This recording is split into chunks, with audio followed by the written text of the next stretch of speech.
Pancreas ಅನ್ನೋ ಒಂದು ಆರ್ಗನಲ್ಲಿ ಎರಡು ಭಾಗ ಅಂತ ಹೇಳ್ತೀವಿ. ಒಂದು ಹೆಡ್ ಭಾಗ, ಇನ್ನೊಂದು ಬಾಡಿ ಆ್ಯಂಡ್ ಟೇಲ್. ಅದರ ಹೆಡ್ ಭಾಗದಲ್ಲಿ ಬಂದರೆ ವಿಪ್ಪಲ್ ಸರ್ಜರಿ ಅಂತ ಹೇಳ್ತೀವಿ.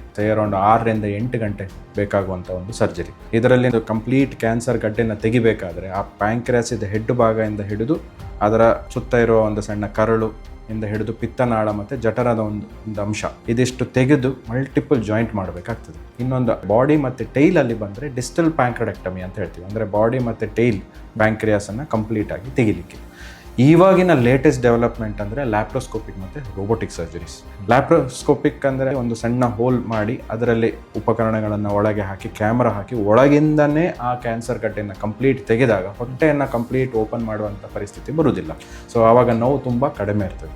ಅದರಲ್ಲೇ ಇನ್ನೂ next level advancement robotic surgery ಮಾಡೋದು ನಾವೇ, ಬಟ್ ರೋಬೋಟಿಕ್ ಇನ್ಸ್ಟ್ರೂಮೆಂಟ್ ಅದನ್ನು ಯೂಸ್ ಮಾಡಿದಾಗ ಅದಕ್ಕೆ ರೋಬೋಟಿಕ್ ಸರ್ಜರಿ ಅಂತ ಹೇಳ್ತೀವಿ. ಲಾಸ್ಟ್ 10 ವರ್ಷದಲ್ಲಿ ತುಂಬ ಲೇಟೆಸ್ಟ್ ಡೆವಲಪ್ಮೆಂಟ್ ಇದರಲ್ಲಿ ಬಂದಿರುವಂಥದ್ದು ಆದರೆ ರೋಬೋಟಿಕ್ ಸರ್ಜರಿ.